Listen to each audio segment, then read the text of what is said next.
আপনি দেখবেন মানুষের হাতের জাদুতে সাধারণ একটি তরমুজ কিভাবে অসাধারণ শিল্পে পরিণত হয়। দেখুন, এই ভাইটি খুব সাধারণ একটা তরমুজের টুকরো নিয়েছে, কিন্তু তার হাতের নিখুঁত ছোঁয়ায় আর তলোয়ারের মতো ধারালো ছুরির কারিশমায় এটা যে কি হতে যাচ্ছে তা দেখলে আপনি অবাক হয়ে যাবেন। আসলে হাতের কাজ বা ভিডিও দক্ষতা অবশ্যই শিখে সবাই রাখা শেয়ার কতটা করে দিন। প্রয়োজন তা এই ভিডিওটি না দেখলে বুঝতেই পারতেন না। জীবনের কোনো মোড়ে কোনো প্রতিভা যে কাজে লেগে যায় তা আগে থেকে বলা মুশকিল। দেখুন, তরমুজের খোসাটাকে কত যত্ন করে পাতলা করে কেটে ডিজাইনে রূপান্তর করা হচ্ছে। এটি কি আসলেই সম্ভব? হ্যাঁ, অসম্ভবকে সম্ভব করাই তো একজন শিল্পীর কাজ। আপনি যদি একটু মন দিয়ে খেয়াল করেন তবে আপনিও এটি শিখতে পারবেন।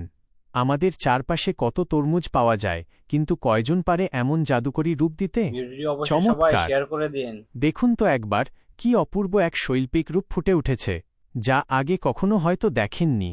এমন সব অসাধারণ ও সৃজনশীল ভিডিও আমি প্রতিদিন আপনাদের জন্য নিয়ে আসি। শিল্পী এবং তার এই দারুণ প্রতিভাকে সম্মান জানাতে ভিডিওটি শেয়ার করে দিন, যাতে সবাই দেখার সুযোগ পায়। আর এমন আরও ভিডিও পেতে পেজটি ফলো করে আমাদের সাথেই থাকুন। একটু লক্ষ্য করুন, প্লেটে সাজানোর পর এটি দেখতে কতটা আভিজাত্যপূর্ণ লাগছে। আপনার অতিথিদের সামনে যদি এভাবে প্লেট সাজিয়ে দেন, তারা আপনার প্রতিভার প্রেমে পড়ে যাবে। ভিডিওটি আপনার কেমন লেগেছে? ভালো লাগলে অবশ্যই একটি কমেন্ট করে জানান।